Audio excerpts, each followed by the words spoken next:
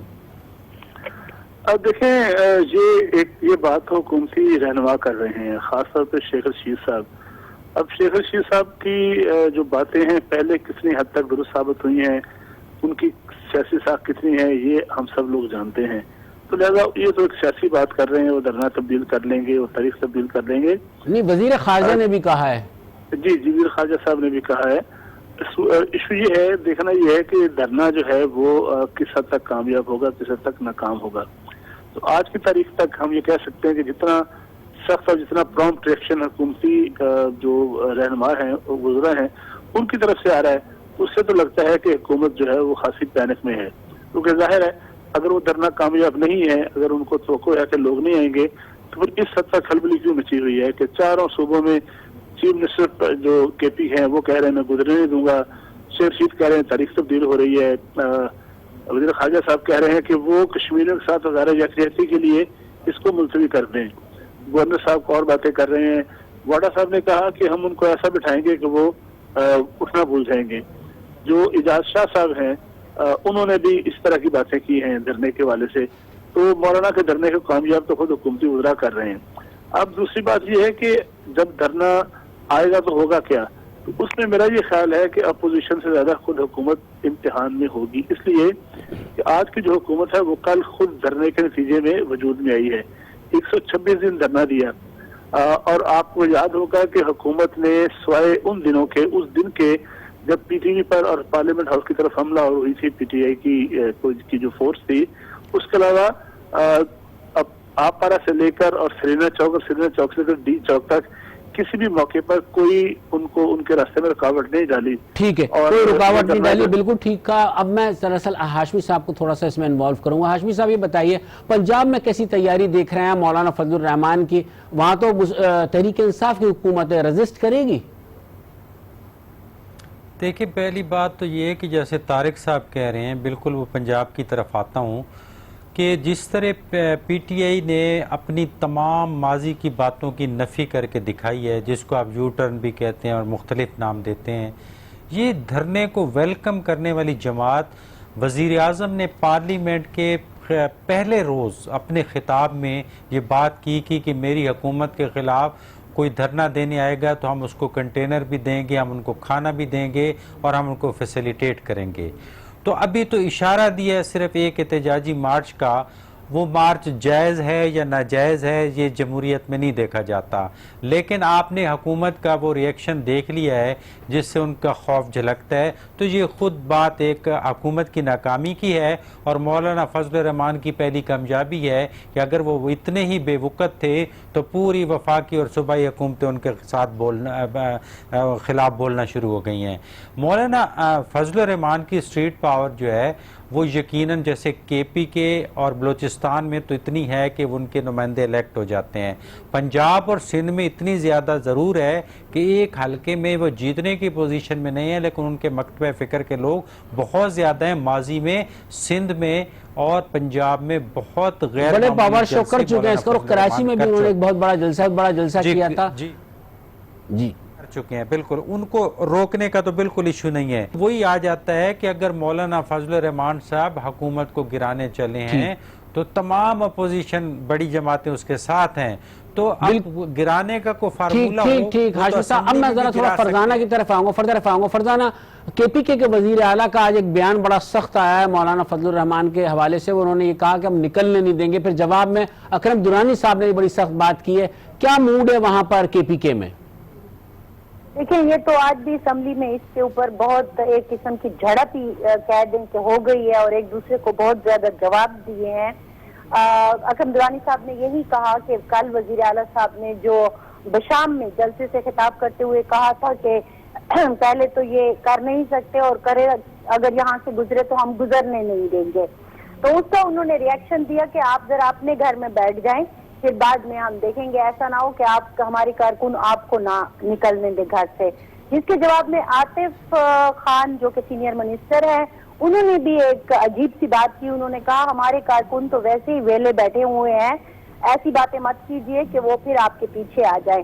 اب جو ایک قابل تشویش بات ہے وہ یہ ہے کہ آپ کارکنوں کے ساتھ کرنے کیا جا رہے ہیں. مطلب ایک دھمکی دے رہا ہے، دوسرا اس کے جواب میں دھمکی دے رہا ہے. ایک طرف سے کہا جا رہا ہے کہ یہ مدرسے کے جو طلباء ہیں ان کو لے کے آ رہے ہیں جو کہ ایک ڈینجرس ہے، اس لیے ہم نہیں چاہتے کہ یہ سڑکوں پر آئیں. میں تو یہ حیران ہوں کہ فیض آباد میں کیا لمس کے لوگ آئے تھے یا قائد اعظم یونیورسٹی کے لوگ آئے تھے؟ ٹھیک، ٹائم چونکہ بہت کم ہے، میں مجیب صاحب کی طرف آتا ہوں. مجیب، مولانا فضل الرحمان کا بڑا مضبوط گڑھ تصور کیا جاتا ہے بلوچستان میں. آپ سمجھتے ہیں کہ وہاں سے لوگ نکلیں گے اور اس دھرنے کی طرف جائیں گے اور بلوچستان حکومت انہیں نکلنے دے گی؟ رفت، جمعیت علماء اسلام بہت منظم جماعت ہے اور بلوچستان کی اب تو بہت زیادہ منظم ہے. یہاں پہ کچھ عرصے پہلے ہی مولانا فضل الرحمان مینین مارچ کر چکے ہیں اور ہزاروں کی تعداد میں لوگ اس میں شریک ہوئے. اگر اس طرح دیکھیں تو بلوچستان کے اکثر اضلاع میں ان کے نمائندے، منتخب نمائندے موجود ہیں. اس کے علاوہ ان کی اسٹرینتھ بہت ہے کیونکہ مذہبی یا رجحان زیادہ ہے، مدارس زیادہ ہیں، اس لیے بہت بڑی تعداد میں لوگ یہاں سے موو کریں گے. اسی کو دیکھتے ہوئے کے پی کے وزیر اعلیٰ نے کہا تھا کہ ہم یہاں سے گزرنے نہیں دیں گے. کس کو گزرنے نہیں دیں گے؟ جو قافلے بلوچستان سے ڈی آئی خان میں انٹر ہوں گے ان کو روکا جائے گا. لیکن اس کے لیے جے یو آئی نے پلان بی، پلان سی بھی رکھا ہے. ان کو چاہے پنجاب کے راستے سے انٹر ہونا پڑے یا سندھ کے راستے سے انٹر ہونا پڑے، قافلے پوری طرح تیار ہیں اور بڑی تعداد میں لوگ اس مارچ میں شریک ہوں گے. ٹھیک، بہت بہت شکریہ مجیب، آپ کا بھی، فرزانہ علی آپ کا بھی، اور طارق چودھری اور انوار ہاشمی آروں ہمارے ساتھ تھے. ناظرین، ایک بات بڑی کھل کر سامنے آئی ہے کہ دھرنا شروع ہونے سے پہلے جس قسم کے بیانات آ رہے ہیں، اس نے اسے بالکل اس طرح سے کر دیا کہ جیسے کہ خوف کی ایک فضا ہو، پریشانی ہو حکومت کے حلقوں میں. تو یہ ایک تاثر بہت نمایاں ہو رہا ہے. اگر اسی چیز کو آپ طے کر لیں، حکمت عملی سے طے کر لیں اور اس طرح کے بیانات وزراء کی طرف سے نہ آئیں تو میرے خیال میں کوئی تصادم کی صورتحال پیدا نہیں ہوگی. لیکن جو موجودہ حالات ہے اس میں ایسا لگتا ہے کہ کوئی تصادم ہو سکتا ہے اگر اسے روکنے کی کوشش کی. اس کے ساتھ ہی آج کے بیورو رپورٹ سے اپنے میزبان رفعت سعید کو اجازت دیجیے. اللہ حافظ.